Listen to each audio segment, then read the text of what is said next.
G'day, welcome you to this leak where today we're talking about our B1 Craft Distilling Business course. Now, our Craft Distilling Business course is obviously, as the name implies, aimed at commercial students, commercial candidates, people that want to start up their own craft distillery.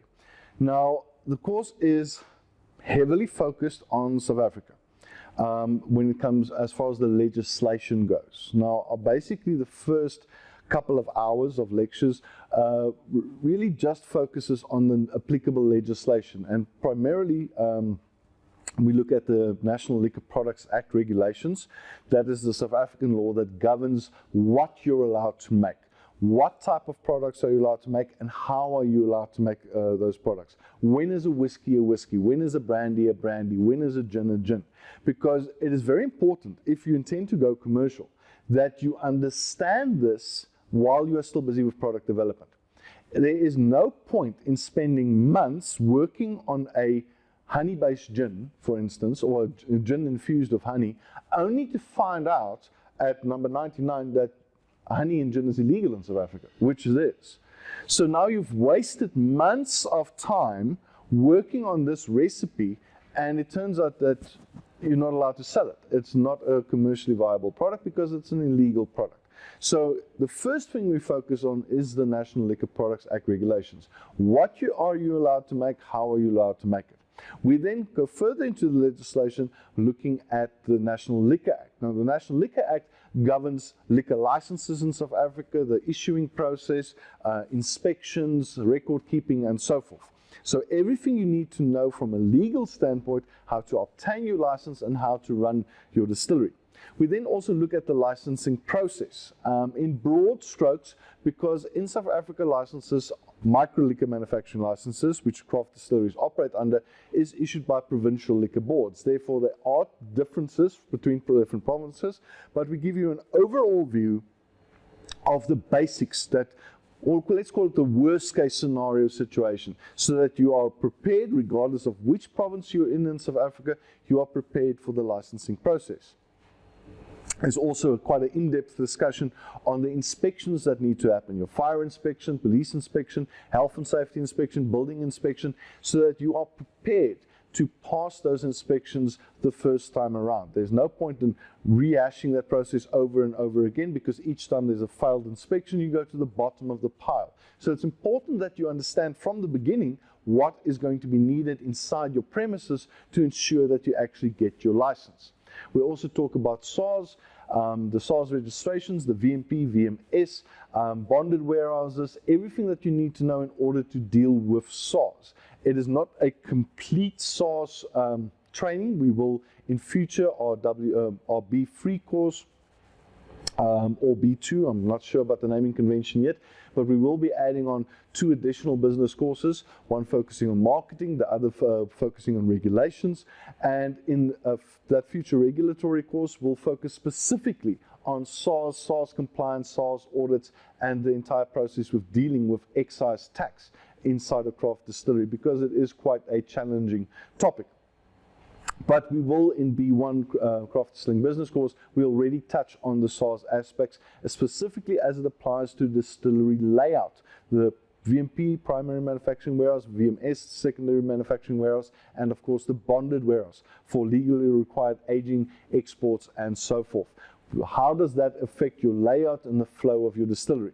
We then also, of course, look at distillery design, discussing the equipment, the different types of equipment, the variations and combinations of equipment that can be used in a distillery. We look at distillery flow, production flows, production areas, the legal requirements for the different areas. We look at some sample designs and also some inspirational designs.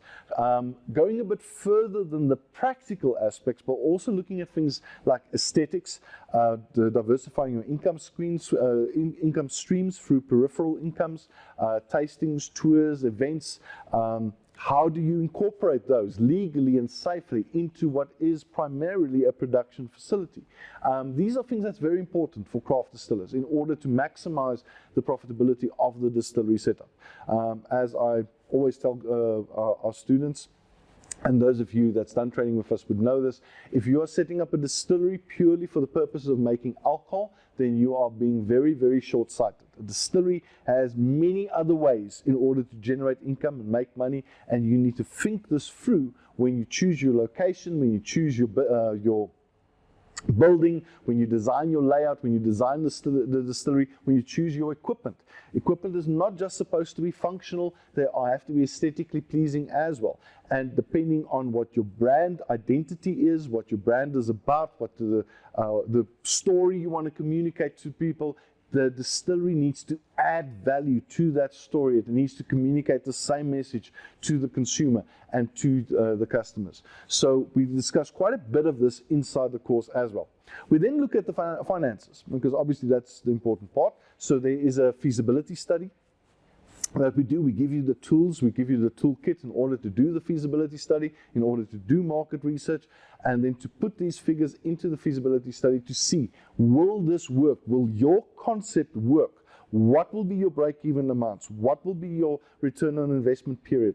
To work out how much do you need to sell in order to make this work, to make this financially viable, especially if you're considering quitting a career, quitting a job to do this full time. At the very least, you need to be financially back where you were originally. Otherwise, this doesn't make sense. So how do we calculate that? We also give you the tools and the information to do a full cash flow analysis, 3 to 6 year cash flow analysis, depending on what your product mix is. Obviously, if you're doing an aged product like a brandy or a whiskey, which has here in South Africa a 3-year aging requirement, you need to be able to incorporate that into your cash flow analysis in order to successfully or accurately work out the viability and the success, possible success of this craft distillery. Now, these are complete cash flow analysis, adding in everything from rentals to electricity to insurance to salaries to marketing, repayment of loans, etc., etc., working down to the cent what you can expect. The type of information you would need in order to present your business plan and create a business plan to put forward to banks, to investors, and so forth. And then finally, we also look at the business plan itself. We give you a business plan template, and we talk you through this template, how to populate it. Here we look at things like basic marketing techniques, governance, business entities, handling your human resources, handling your finances, everything that you need to know in order to create a viable business plan and a successful business plan we cover in that section of the course as well.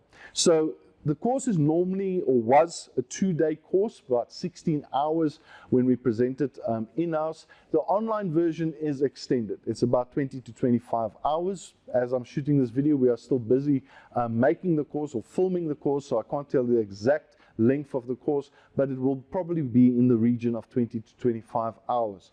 So it is a very detailed and comprehensive course, aimed specifically at the commercial craft distillers or the potential commercial craft distillers, making sure that you are making informed decisions.